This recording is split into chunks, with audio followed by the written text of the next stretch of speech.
Hola a todos, bienvenidos al 20º tutorial de Python. Hoy vamos a ver lo que se denomina en programación como secuencias. En los primeros tutoriales estuvimos viendo que existen dos tipos de datos en Python, que son los enteros y los flotantes. Estos datos son datos de tipo escalares, ya que son un elemento único que es indivisible.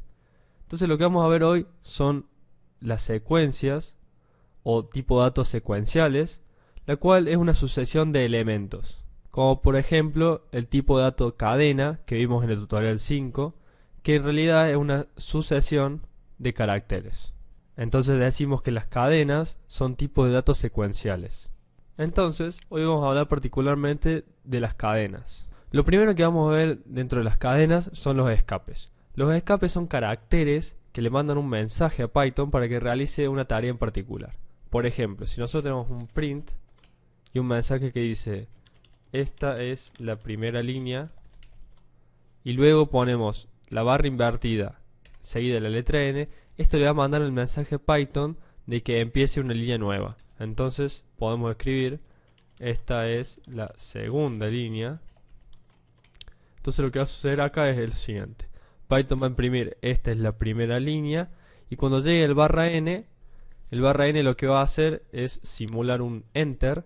Entonces va a pasar a la segunda línea y se va a imprimir esta es la segunda línea. Vamos a probar esto y como pueden ver dice esta es la primera línea, luego acá está implícito el barra N y se imprime esta es la segunda línea. También tenemos otros escapes como pueden ser el barra T, que lo que hace es dejar una tabulación, está simulando la tecla Tab y deja una especie de sangría cuando se llega a ese carácter.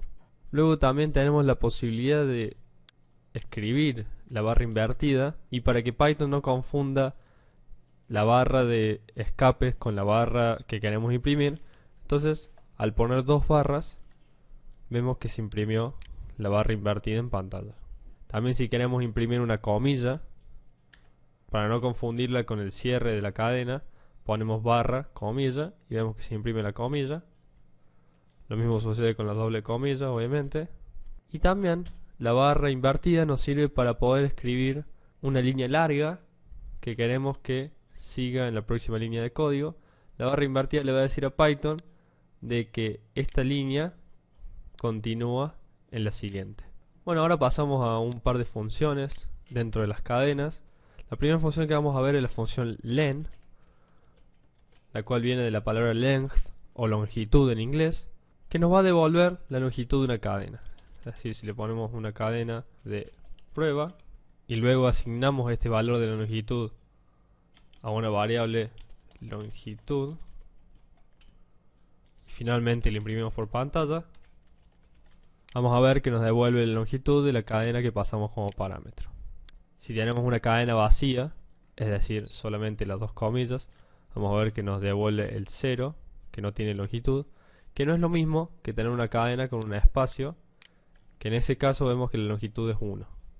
Otra cosa interesante de las cadenas o de los tipos de datos secuenciales es que podemos acceder a una parte en particular de esa cadena, o por ejemplo puede ser, si yo tengo cadena igual a hola, ¿cómo estás?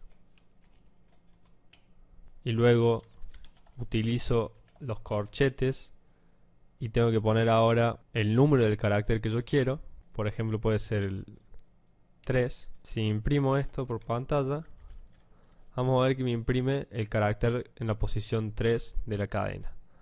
Tenemos que tener en cuenta que la indexación de las cadenas comienza desde 0, es decir, que si yo imprimo el carácter 0 me va a imprimir la H.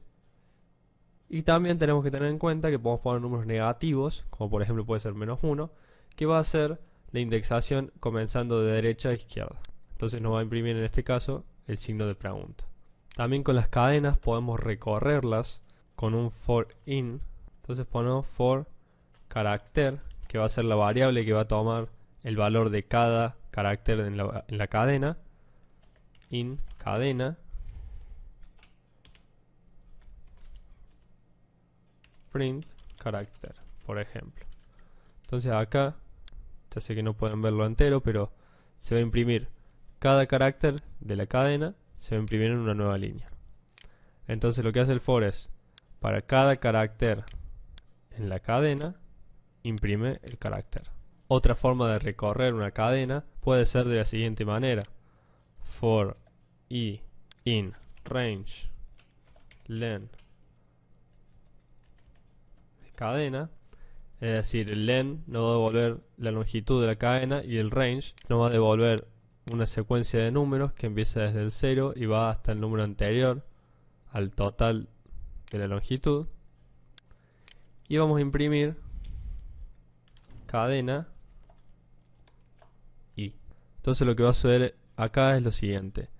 La variable i va a ir tomando los valores numéricos del 0 al total de la cadena y se va a imprimir el carácter de dicho valor numérico de la cadena. Entonces, como pueden ver, el resultado es el mismo del programa y es otra forma de recorrer una cadena o de un tipo de datos secuencial.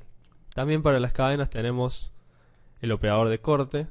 Por ejemplo, si yo imprimo cadena, me imprime la variable cadena, y si yo ahora agrego corchetes con dos puntos entre medio y acá le doy el valor inicial que yo quiero y el carácter a donde va a cortar la cadena, por ejemplo 7, me voy a imprimir desde el carácter 2 hasta el carácter anterior al número 7. Otra función útil que tenemos con las cadenas es el método find, el cual sirve para encontrar una letra, un carácter o un pedazo de cadena dentro de otra cadena. Entonces lo que vamos a hacer es poner el nombre de la variable .find. El .find es un método y en los parámetros del método vamos a poner la cadena que queremos encontrar. Entonces, por ejemplo, vamos a buscar primero un carácter, o puede ser la A. Lo que nos va a devolver es la posición de la primer A que encuentre dentro de la cadena. En este caso, la posición 3.